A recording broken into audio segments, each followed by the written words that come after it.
everyone, and welcome to the Cyber Minute. This is episode number 3. Today we're going to talk about how to perform a risk assessment. We talked already about the difference between a quantitative risk assessment and a qualitative risk assessment.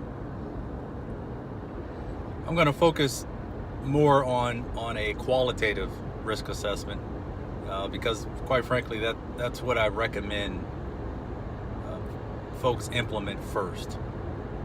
Start with a qualitative risk assessment, build in quantitative elements over time. Keep it simple, start with a qualitative assessment. All right, so this is where the rubber hits the road for me when it comes to performing risk assessments. Having this methodology in place doesn't have to be perfect, but as long as everyone in the organization understands, well, first of all, as long as there is a methodology and everyone understands it, then you're off to a good start. So the simplest process that I recommend for a qualitative risk assessment is to identify definitions for likelihood rating and impact rating. I mentioned before that the 3-category qualitative risk assessment is the best, I think, the best method to get started. So of course that means high, medium, and low. Don't have very high, moderate, low, and very low. 5 categories. I recommend starting out with 3. So you want to create these definitions for why you would select a high likelihood rating, why you would select a moderate or low likelihood rating, and then definitions for why you would select a high, moderate, or low impact rating. The National Institute of Standards and Technology, NIST, actually in NIST Special Publication 800-30, provides guidelines for how to do that. They actually provide some definitions that you can use.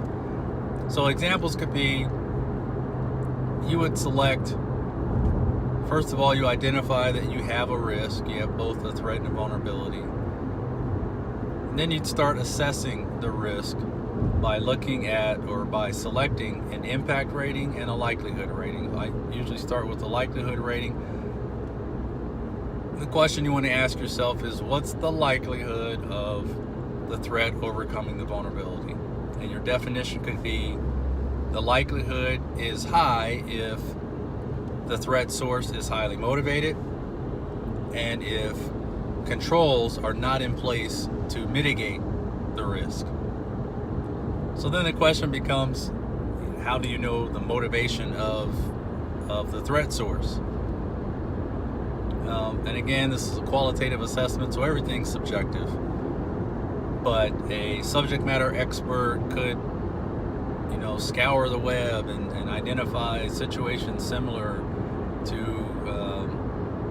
what you've experienced. You could use your organization's host-based or network-based intrusion detection system. Audit logs are a source of information that can help determine the likelihood. Anything that would tell you how often something like this or some kind of nefarious activity can take place. So that's the definition for high likelihood. For moderate likelihood, your definition could be, the threat source is motivated but not highly motivated. The controls, or there are controls in place, but they're not robust. They're not particularly strong. And then a definition for low likelihood would be that the threat source is not motivated, not highly motivated, and security controls are in place to mitigate the risk. So you would do the same thing for impact. The impact to your organization could be considered high if a tremendous amount of resources could be compromised, or if human life could be threatened, or injury could come to individuals.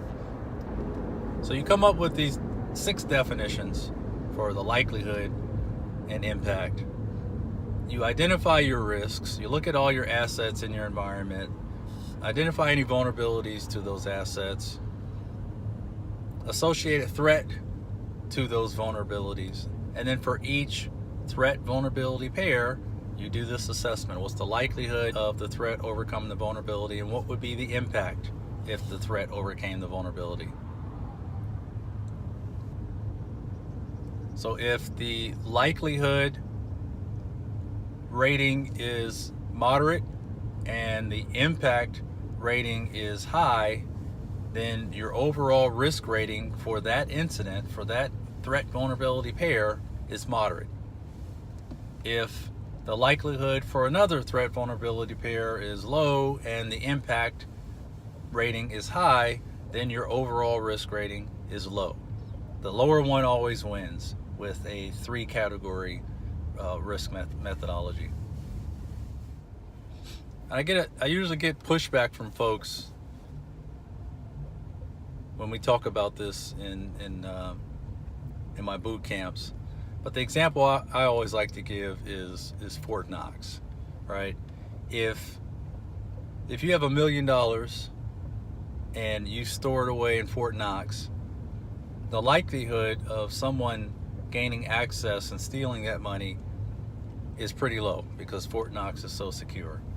The impact, however, if someone somehow was able to break into Fort Knox and steal that money, will of course be high.